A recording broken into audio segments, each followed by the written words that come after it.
You're listening to the Talkative Toastmaster Podcast. I'm your host, Melanie Surplus. In this podcast, we explore how Toastmasters can help you to polish your public speaking skills, communicate with confidence, and amplify your authenticity. You'll hear from my fellow Toastmasters and I how this global organisation has impacted our lives for the better and how it could impact yours. Now, let's get talkative. Welcome, ladies and gentlemen, to episode 29 of the Talkative Toastmaster Podcast. This week, I'm speaking with my guest and fellow Toastmaster, Alex Stevenson. Alex has been in Toastmasters for 9 years and is currently the president of Chelmer Speakers. He says one of his recent highlights in Toastmasters was coming second in the Eastern Division International Speech Contest. And I was there to see Alex's speech about the lessons his beloved dogs taught him. And I thought the speech was as thought-provoking as it was hilarious. Alex, welcome to the podcast. Much obliged. Thank you very much, Mel. Very warm welcome. Cheers. Oh, it's great to have you. I'm sure you have a lot of stories about Toastmasters, but could you perhaps start by telling us, why did you decide to join? Sure thing. Well, it wasn't necessarily a matter of need to improve public speaking at the time. I was actually 17 when I started looking at joining. And funnily enough, that we started the chat with reminiscing about my dogs in my life because I met a Toastmasters member at the dog park. Mom and dad. That's how it started. Very charismatic, lovely gentleman by the name of Mike Scarrett, who was one of the founding members of Chelmer Speakers. And Mike was good friends with Philip Bate, who we both know is a very well-renowned Toastmaster. Through Mike, we got introduced to this lovely group. He brought Mum, Dad, and I along to as guests. So we went as a family, actually. It was a nice little more of a social weekday family thing, more than anything, any particular public speaking journey. It was a really nice community club. And so we were all founding members as well of Chelmer Speakers. It went from there, and 9 years later, some people have gone down different paths, but I'm still here, I suppose. That's great. I love how you met at a dog park. How ironic. Yes. Having it's so interesting where you meet Toastmasters and the conversations you happen to strike up that somehow put you on the Toastmasters path. Indeed. And then Mike was very, very persuasive as well. He had that way about him. Another lovely trait of some Toastmasters, their rhetoric and persuasive speech. So I don't think I've heard Mike speak, but I've certainly heard Philip speak in many of the competitions in the last few years. So it's amazing to think you can be exposed to people with such broad experience like Philip and Mike and the people on the stage and now yourself, at recent competitions. How has that journey been for you, the contest journey? Oh, it's been pretty, I suppose, fulfilling. Yeah, I guess is the most appropriate word. Particularly one of the reasons why I found my recent performance at International so fulfilling is, I spent a while, especially in my sort of younger years when I sort of first joined, seeing the more experienced speakers participate and represent our club in these competitions, and even going along to some and seeing some amazing speakers throughout the years at contests. So just being able to be the one for the first time, for myself, that is, representing the club and trying to go competitive and toe-to-toe with the amazing speakers out there feels great. Do you get nervous before those types of competitions? Oh, absolutely. Yes. Make sure long beforehand not to eat anything or to, think happy thoughts. There's definitely a few strategies I use to calm myself down or get in the zone. Oh, what is a couple of those strategies? One of them is, a lot of them are the key things I try to impart on newer guests when they join, as little Toastmasters lessons, I suppose. Another of our great members from back in the days, Rosalind Hunter Britton, she used to say, you're always going to have butterflies in your stomach. It's just about getting them to fly in formation. Yeah, I love it. Yeah. imagining a bunch of butterflies flying in circles. I guess it's a nice, pretty visual. But I also like to get in the headspace of whenever I do a speech or whenever I'm listening to a speech, the audience is there to enjoy you. So make sure to give a great performance and have a great time up there, because they want you to have a great time. You want to enjoy what you're seeing and enjoy what you're delivering. Try to make it more of a positive outcome. I get the sense that new guests or guests that walk into Toastmasters meetings think, wow, these people are really good, they must never get nervous. But it's so not the case. In fact, when I was delivering an evaluation in the recent contest, I actually sensed I was getting more nervous as I went on, which is, I've never really experienced that. And I could feel my voice going and getting wobbly. And then I noticed that. Then I got self-conscious that I was getting wobbly. And that hasn't really happened before. And I think and I don't know if it was the room or the lights but yeah, it was worse that I actually noticed that I was nervous. And then I had to deal with that. So it was weird. But anywho, you get through. And I think what you're saying about everyone there in the room wants you to succeed. And if you can, seeing a speaker that perhaps either loses their train of thought or just is searching for that next thing to say, everyone's like, come on, you can do it. Yeah. I suppose we all know what it's like to be in that moment of potential terror. And true. But hey, you should look, if your voice was going wobbly, you should do that more often. It worked out very well for you in the evaluation. It's a good strategy to have. Yeah. Some things you plan, some things just happen on the spot. But what I love about your speeches is that they are very controlled. You know exactly what you're going to say, and they're very measured, and so you can then focus on humour and your gestures and the words you use. And I really enjoyed watching that about you as a speaker, the times I've seen you competing.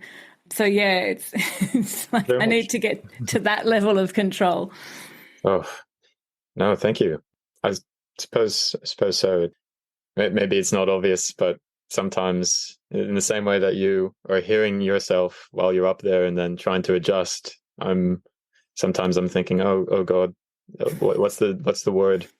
What am I going to say 2 words from now? AKA half a second from now, what am I going to do? So it's the same boat. And part of the fun, is being able to go on the fly sometimes. So even if it seems controlled, there's still a lovely little tinge of chaos. Yeah, what did you say? The 10% wiggle room the other day? Yeah. 90%. Try to have it down. That was generous. It's probably 70%. Yeah. It sounds like it's 90% from a listener's perspective. Thank you. So, what do you enjoy most about being a Toastmaster? Has that changed over the time you've been in the organisation? I think it has changed, especially I've still hopefully got many more years to go, and so it might change again, but. I suppose in my early years, it was still being able to prove that I could do certain things, whether it was feeling really great about a certain table topic, and I'd be thinking, wow, great, I'd feel good for a few days after that because I'd gotten to that point, or being able to, I guess, see that your progress was really good or more important to me per se in my earlier days. But now I think what I most enjoy is sometimes relearning things that but like that's how it is. Sometimes you have to relearn lessons that you learned a few years ago. You may have actually been theoretically a better speaker a few years ago, and picking things up again or learning them in a different way, and still hearing critiques. Like that's the thing too, is one of the hardest things to get newer members or guests to do is sometimes, please give critiques to potentially more experienced speakers than you, because it's fresh eyes, fresh perspective. And so when I get a good bit of feedback of something I could have improved or done much better, that's really valuable and great to hear. So those are the things I probably enjoy most at the moment, is hearing new diamonds from our younger speakers. Yeah. Okay. And what would you say is something that you've relearned over the time? Oh, something I've relearned is probably structure. Yes. Being able to structure what you say in terms of having a clear purpose to your speech, whether that's a table topic or whatever role you're doing in a Toastmasters meeting, even. The reason that's something I had to relearn probably is, I suppose, having that decorum or formality in addressing and approaching a speaking role is something that's still important at our club. And there's probably a period where people were very experienced. There weren't too many newer members, and we got a little bit comfortable, rested on our laurels, and people would sometimes heckle in a fun way, in a fun way, like everyone knew each other. But there was having a kind of to relearn a bit more decorum, I suppose, and formality.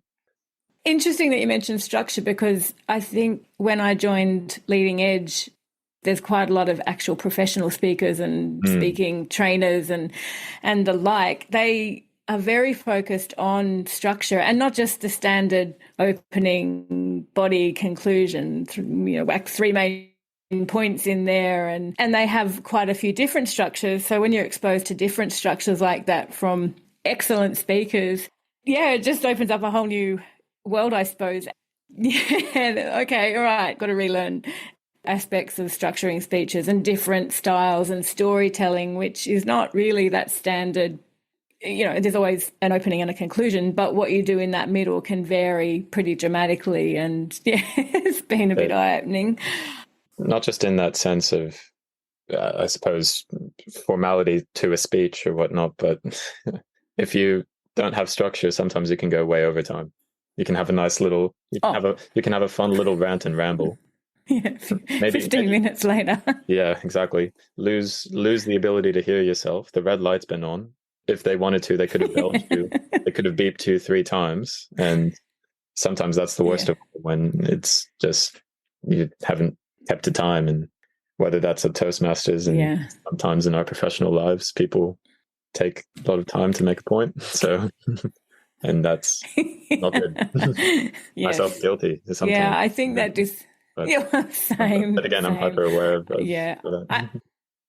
I never run under when I speak. If I'm going to go either way, it's going to be well cooked. In fact, I'm surprised I haven't been evicted from any of the competitions I've ever been in, because I know I come very scary close to the time limits of being evicted, being disqualified. In terms of skills that you have mentioned, beyond creating speeches, what types of skills would you say you've learned at Toastmasters that you can apply elsewhere? Very good question. Aside from creating speeches, a definite one is thinking on the fly with table topics. And, a lot of people, experienced speakers, will give you different strategies for how to go about it. But a lot of it is have some ground base for how to approach these questions that might throw you off in life in any context, but table topics is definitely something that's helped me with tackling off the wall questions that I get. I know sometimes that I've been like, oh, thank God I've had practice in this. I think it, especially in maybe even presentations when I was at university, when people would ask questions after a presentation that you gave, and that happened with quite a lot throughout my studies. And it was great to just not be so afraid of what questions might be. Just know that if you got asked it, you can receive the question, let it mull if you need to, but not rant or ramble and give something. Yeah, exactly. Aside from table topics, I think, yes, again, trying to be aware of time and back to that. Those two come to mind. I think it's about condensing the message as well. And just because we can go on for however long it takes, it's sort of like old film photography where you had to get the shot right, whereas digital, you can take as many shots as you like and you can do that. But I think you sort of lose the art of actually getting the shot right in the camera the first time because you can edit it and whatever. And I think it's a little bit like that with timing in Toastmasters. It forces you to get it right, get it condensed into that whatever time limit you've got. And that could probably be employed a little bit more effectively in the workplaces. True. I'll say one more bit that I've definitely picked up from Toastmasters' side. It is maybe the most important thing. So such a shame I've almost left it out. Was something you're a master in, evaluations. Being able to give good feedback to people when they need it or ask for it, and structured feedback, not always just saying, "Oh, that could have been better," no, but actually fleshing out constructive, actionable things that will help people improve and that they'll appreciate. Yeah. Supportive of is great, and it feels great. And that's something that Toastmasters allows for, is the environment to both give and receive that feedback very openly and construct how you give it and present it. I think one thing that's been really drilled into me, and it's really sunk in probably in the last 18 months, is just giving very specific examples. You can be effusive in your praise and it was great and all this, but just giving actual specific examples. And I know that when I get feedback about my speeches, what I'm really listening for is what can I do better? And what's an example of how that speech could have been better by implementing that? So I think it's that extra step of, when you did this, it had this impact. And if you were to think about doing X, Y, and Z, it would have this impact. So it's that going that little bit extra about, oh, it was great hand gestures. Well, which bit? I think that's been drilled into me, and probably a function of, again, being evaluated by some of the speakers in Leading Edge. I mean, my Mount Gravatt Club is fantastic and there's some very experienced Toastmasters there, but I found that when I was preparing for the evaluation contest, for example, and I was being evaluated by the 20 members of Leading Edge in preparation for the contest. Right. It was horrifying. It was probably more nerve-wracking than the actual competition. So, yeah, that was kind of my preparation in the lead up to the contest, was being evaluated by, again, a lot of professional speakers, and I find that terrifying, which I love. Is exactly why I've joined that particular club. Yes, evaluationception, always fun. Evaluating the evaluation of someone's evaluation, yeah. That's it. It almost seems a bit, circular. But again, if you're not being given feedback on how you present your evaluation, you're not going to know. You're not going to improve. So it's yeah. And the number of applications that has outside the organisation is fantastic. I mean, you've been doing Toastmasters for a long time. So do you think it's had a positive impact on your career? Do people comment on your ability to present? Things like, do you get that sort of feedback at work? I do. I believe. I'm supposed to be quite concrete about it. I do notice that I don't have much apprehension really about approaching any people in general, whether that's been during my studies or in more personal situations at work or whatnot. I've also never really shied away at work from taking on more public speaking roles, whether it's presentations in a town hall or whatnot. So I definitely have a few people who've noticed that. But if we're talking about work, they also, I'm no closet Toastmasters member, so especially at the conference when we got the spiel about go on, share it with a stranger. Again, I'm running thin on my options there. You like sharing the Toastmasters love out there? Yes, and I'm trying to show the value of it. Definitely. Me too. I think it's a great organisation, and I think so many people could benefit from it. But I guess they've got to be ready. It's like anything. If you don't think you need it, then you're not going to turn up.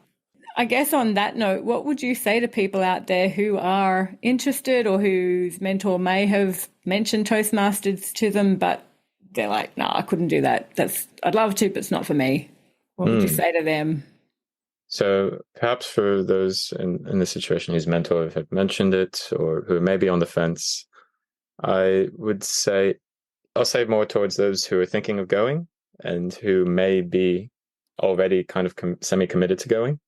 Try 2 sessions, because it's definitely something where you need to make sure you have the opportunity to recognize perhaps where you can improve and then make the decision on whether it's the best medium for you to improve, or if this is the right setting and if now's the right time, and if it's something you want to. But I think it's important for people to give themselves the best opportunity to sometimes, yes, take that step towards confronting one of the most horrifying things that affects most people, being public speaking, and try making sure, instead of just having this unknown fear about it, what about it scares you?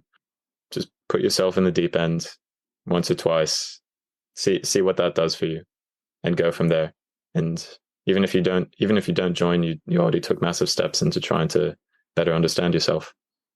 Definitely. Just get in the room. Yeah. It's amazing how much you even learn just by osmosis and just by watching and listening what's going on. That in itself is valuable. No, true. When you go about creating your speeches, because you've done really well in competitions, so you obviously have a way of constructing speeches in a way that's compelling and that's humorous. How do you go about constructing your speeches and getting to that competition level of speech? It's unfortunately not so formulaic. I can't give you a straight answer. Usually when I'm writing a speech, it really does have to be something I care about. Yeah. First and foremost, and want to share.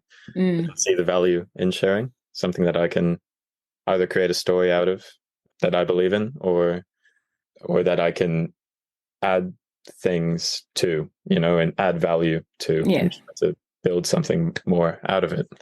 And I do, I guess, what called self-conscious or awareness or whatnot, but like I try to step out of frame a lot just to recognize what does this sound like, what's going to resonate. And I want the audience to, it's more about wanting to make the audience feel things, wanting them to connect and laugh and enjoy at the end of the day. I think most of my speeches at the end, I want it to be entertaining, I suppose.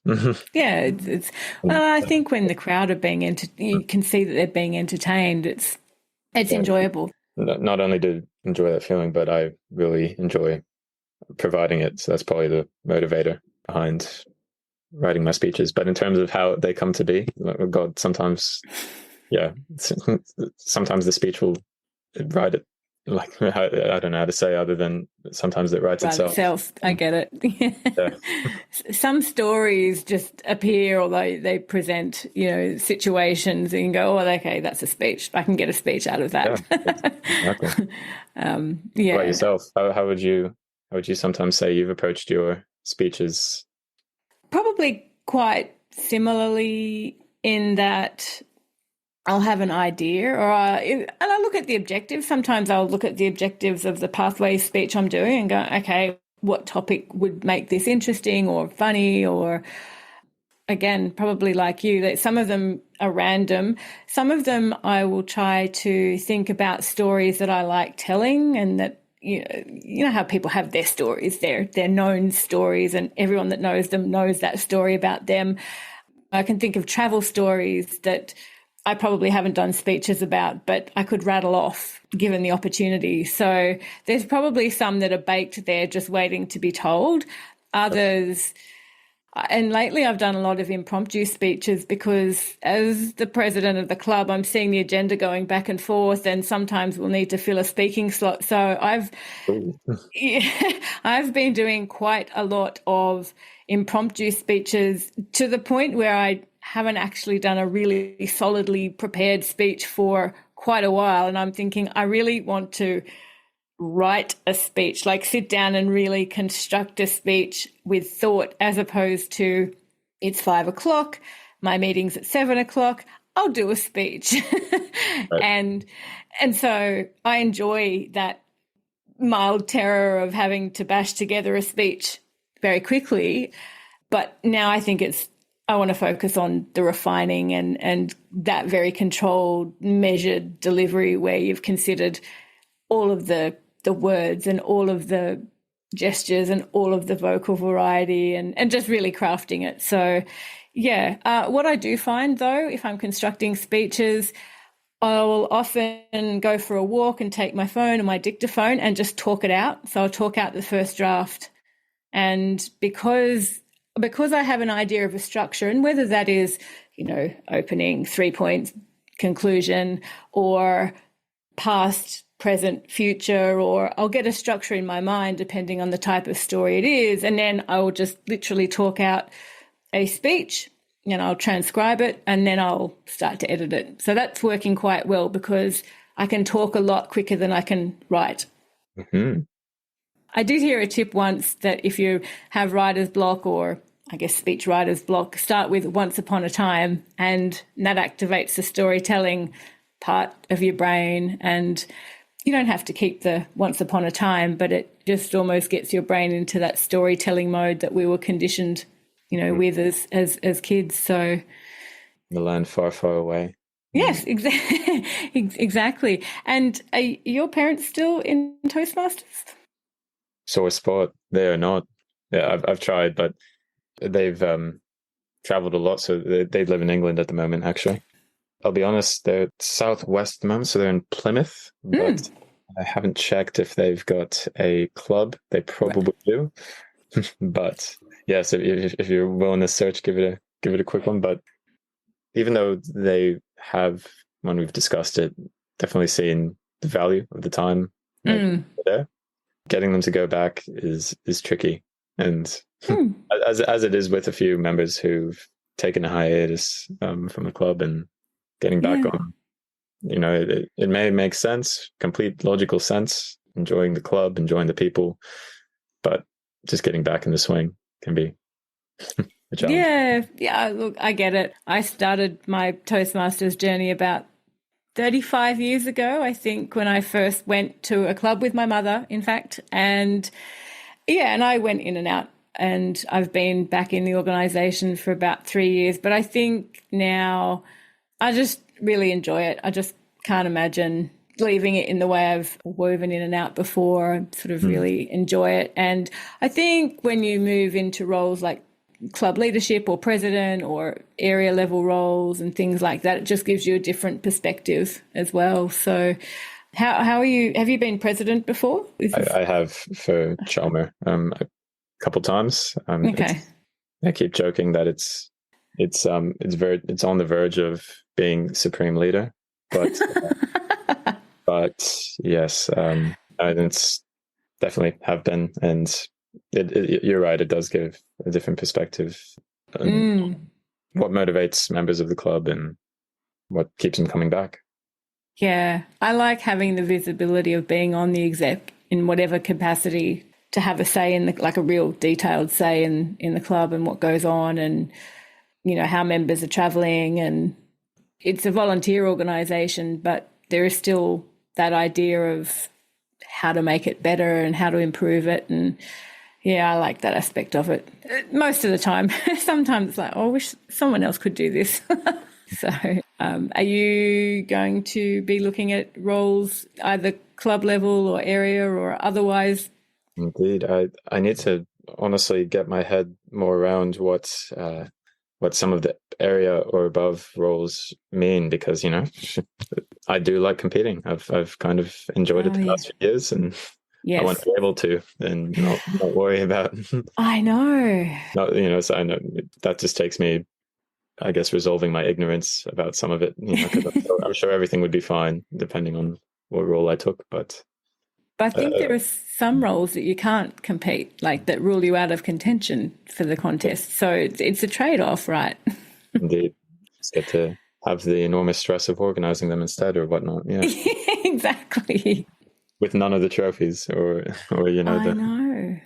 But no, I guess to bring, I'll still definitely be doing club roles and maintaining oversight. So there's a couple members, very much qualified members, who can take on president and whatnot for next year, but we'll see how it goes. Yeah. So which pathway are you working through at the moment? I believe it's dynamic leadership. And how are you finding? You must have done a couple of pathways, I'm guessing. Oh no, actually, I'm a bit. Yeah, I do need to. Maybe, funnily enough, I need to get my act together with submitting them. One, for me, I think I worry about others getting others in the door too much or whatnot, or then aligning my own sometimes with the pathway. Okay. I do have the legacy system is still, so I have got my CC and CL, but no pathway. That's it. Now it's public. Now it's on the podcast. I'll get it in this year. We'll find a way. So you're going to embrace pathways. Yep. Oh, absolutely. And we've managed to adjust quite well. And I think people have gotten a variety of streams. The club. I'll get it going back on the horse. Well, there you go. And what's your pathway? If you don't mind me asking you.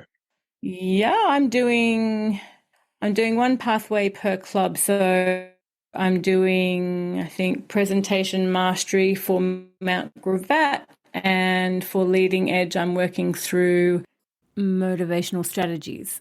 And we're back. We just had a little technical incident with the internet, I think chopped us out. But so what are your goals for Toastmasters for the coming year? What are you looking at? It is mostly, for me, more executive focused in the sense that's trying to focus on club health and promotion and trying to get our base number up again. So that is probably going to get most of my attention personally from Toastmasters.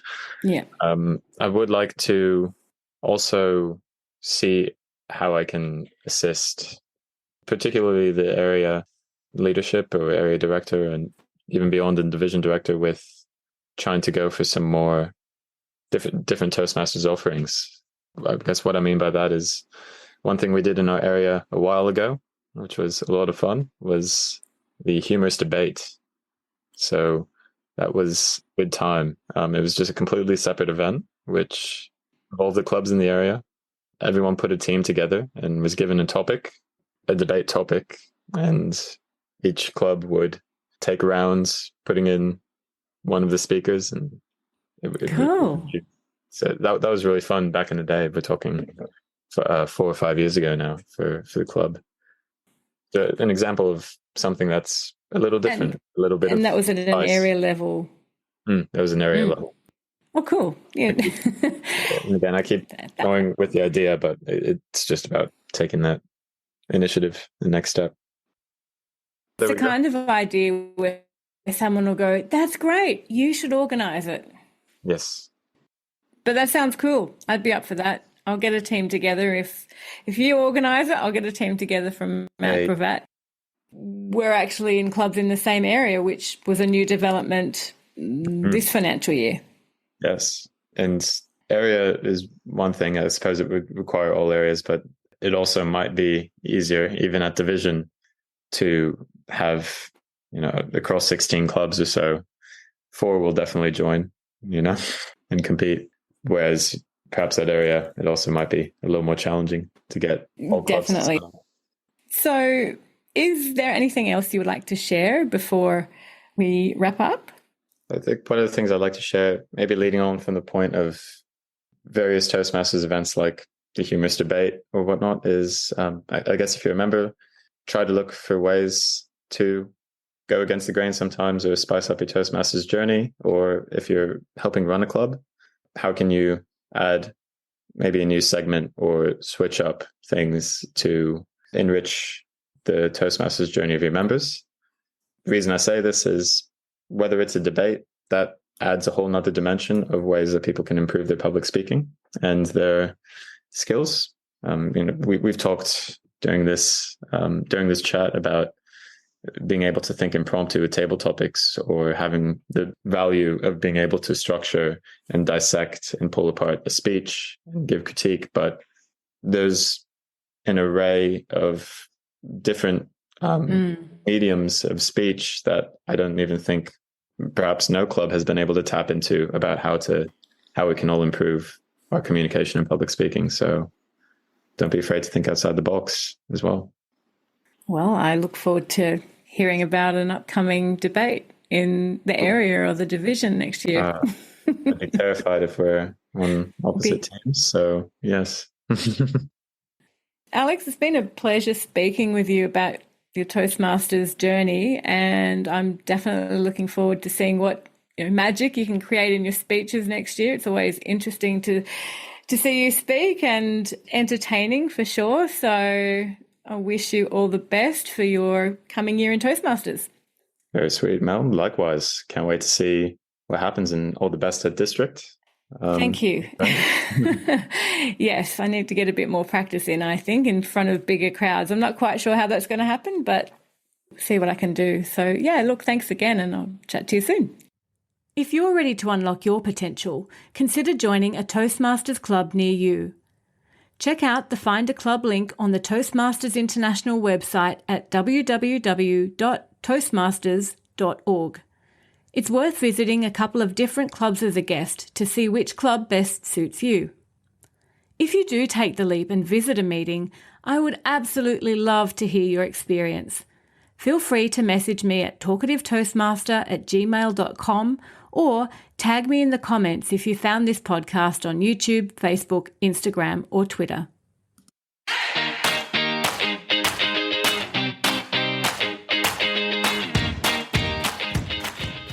Thanks for listening to today's show.